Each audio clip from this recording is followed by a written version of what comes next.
The month-long call out for book donations is aimed at individuals, schools, old age homes, churches and local publishers.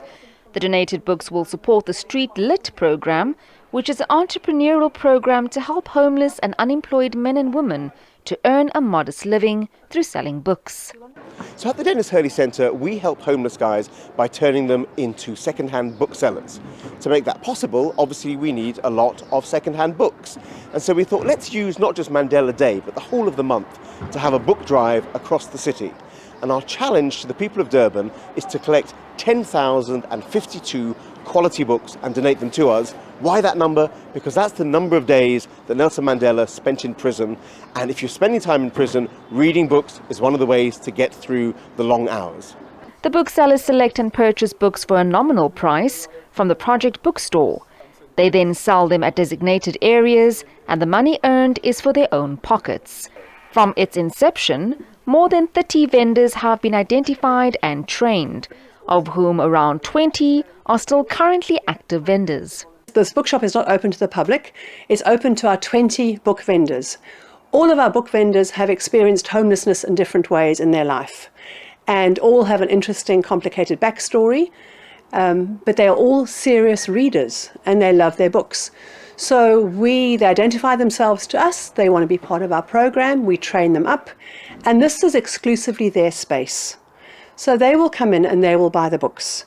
And in our end little room, we have a bit of a lounge area. So sometimes if it's raining outside or if they can't access their shelter during the day, they'll come and just make a cup of coffee and sit here and be among the books. So it's a safe space for our vendors, as well as being a functional bookshop for them as well. David Sitole is one of the vendors who's been earning a living for more than 4 years now through selling books.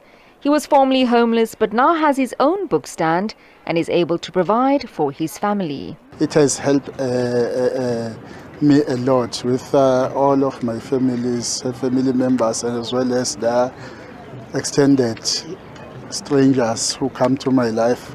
They all get assisted. I can't even complain because in my vocab, I'm no longer using the words that started with be broke, because I have a product, the product that I understand and I love this product. So it tends to be a month. Every day I receive income through books.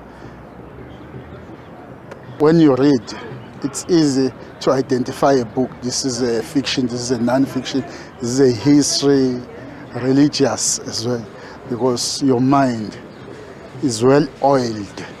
So, according to the SA Book Council, 6 out of 10 South African households do not have a single book at home other than the Bible.